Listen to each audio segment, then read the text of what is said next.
અનુસૂચિત જાતિના વિદ્યાર્થીઓ શહેરમાં સારું શિક્ષણ મેળવે તે માટે મુખ્યમંત્રી ભૂપેન્દ્ર પટેલની વડપણ હેઠળની સરકારે અનેક છાત્રાલયોનું નિર્માણ કર્યું છે. છાત્રાલય યોજના હેઠળ અનુસૂચિત જાતિના વિદ્યાર્થીઓને મફત રહેવાની સુવિધા સાથે પૌષ્ટિક ભોજન અને અભ્યાસ માટે જરૂરી માળખાકીય સહાય આપવામાં આવે છે. રાજ્ય સરકારનો મુખ્ય હેતુ એ છે કે આર્થિક તંગી કોઈ પણ વિદ્યાર્થીના ભણતર વચ્ચે અવરોધ ન બને અને દરેકને સમાન તક મળી રહે. આ યોજના હેઠળ પસંદગી પામેલા વિદ્યાર્થીઓને સરકારી અથવા અનુદાનિત છાત્રાલયોમાં મફત રહેવાની વ્યવસ્થા આપવામાં આવે છે. સાથે સાથે રોજિંદા ભોજનની સુવિધા પણ મફતમાં મળે છે, જેથી વિદ્યાર્થીઓને ખોરાક માટે અલગથી ખર્ચ ન કરવો પડે. છાત્રાલયોમાં વાંચન રૂમ, લાઇબ્રેરી, અભ્યાસ માટે શાંતિપૂર્ણ વાતાવરણ અને મૂળભૂત સુવિધાઓ પણ ઉપલબ્ધ કરાવવામાં આવે છે, જે વિદ્યાર્થીઓના શૈક્ષણિક વિકાસમાં મદદરૂપ થાય છે. અનુસૂચિત જાતિના એવા વિદ્યાર્થીઓ જે માન્ય શૈક્ષણિક સંસ્થામાં અભ્યાસ કરતા હોય, જેમના પરિવારની આવક નક્કી કરેલી મર્યાદા હેઠળ આવે છે,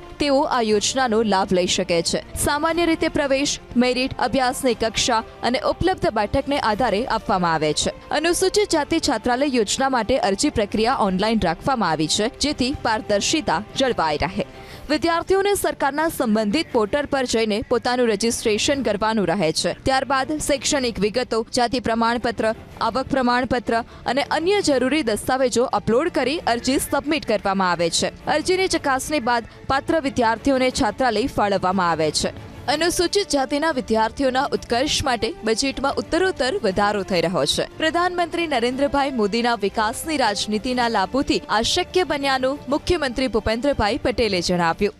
એ માન્ય વડાપ્રધાનશ્રીએ જે વિકાસની રાજનીતિ શરૂ કરી છે, એના કારણે આપણા બધાના મગજમાં આવ્યું છે અને એમણે કરી બતાવ્યું છે. જે કહેવું તે કરવું, એ કાર્ય મંત્ર સાથે દરેકે દરેક કામ જમીન સુધી ઉતાર્યા છે. એનો લાભ લોકો સુધી પહોંચાડ્યો છે અને એના કારણે આપણને આજે આ કરોડો રૂપિયાના કામની વિકાસની ભેટ આપણને મળી રહી છે. ગુજરાતમાં અનુસૂચિત જાતિના વિદ્યાર્થીઓ માટે છાત્રાલયની વિગતો પર એક નજર કરીએ, જેમાં કુલ 165 સરકારી છાત્રાલય, 16,840 વિદ્યાર્થીઓ, કુલ 426 કુમાર છાત્રાલયમાં 17,452 વિદ્યાર્થીઓ, કુલ 165 કન્યા છાત્રાલયમાં 7,710 વિદ્યાર્થીનીઓ, કુલ 591 છાત્રાલયમાં 25,162 વિદ્યાર્થી અને વિદ્યાર્થીનીઓ.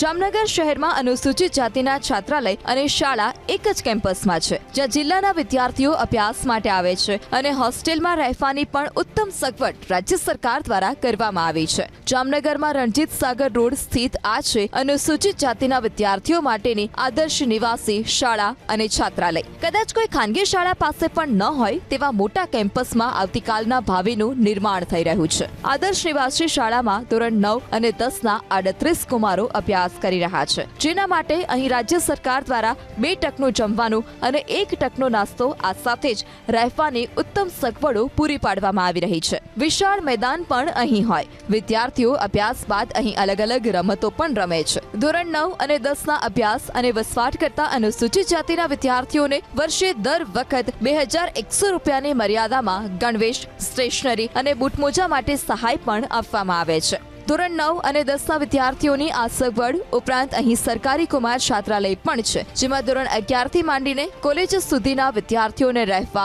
અને જમવાની સુવિધા પૂરી પાડવામાં આવે છે, જેનો હાલ અનુસૂચિત જાતિના 80 વિદ્યાર્થીઓ લાભ લઈ રહ્યા છે. આ કેમ્પસમાં ફાયર, સીસીટીવી અને સિક્યુરિટી, આ સાથે નિયમિત સફાઈની પણ વ્યવસ્થા છે. તો વર્ષમાં 2 વખત સ્થાનિક પીએચસીના તબીબો દ્વારા આરોગ્યની ચકાસણી પણ કરવામાં આવે છે. અહીં વિનામૂલ્યે પાઠ્યપુસ્તકો, વિનામૂલ્યે સ્કૂલ યુનિફોર્મ, બૂટ, મોજા, સ્ટેશનરીની વગેરે જીવન જરૂરિયાત વસ્તુઓ મળી રહી છે. અહીં સ્માર્ટ ક્લાસ, કોમ્પ્યુટર રૂમ વગેરે વિભાગ પણ છે, જેમાં અમે રહીએ છીએ. અહીં માનનીય શ્રી મુખ્યમંત્રી ભૂપેન્દ્રભાઈ પટેલ અને વડાપ્રધાન નરેન્દ્ર મોદી તરફથી અનુસૂચિત જાતિઓના બાળકોને મફત રીતે ભણતર મળે છે, તો તેનો હું આભાર માનું છું. અનુસૂચિત જાતિ છાત્રાલય યોજના વિદ્યાર્થીઓ માટે એક આશાસ્પદ અને જીવન બદલી નાખે તેવી યોજના છે. મફત રહેવું, ભોજન અને શિક્ષણ સહાયથી ભણતરનો ભાર હળવો બને છે અને વિદ્યાર્થીઓને આગળ વધવાની સાચી તક મળે છે. મુખ્યમંત્રી ભૂપેન્દ્રભાઈ પટેલના નેતૃત્વ હેઠળ રાજ્ય સરકાર અનુસૂચિત જાતિના વિદ્યાર્થીઓના ઉત્કર્ષ માટે નિશ્ચયી છે.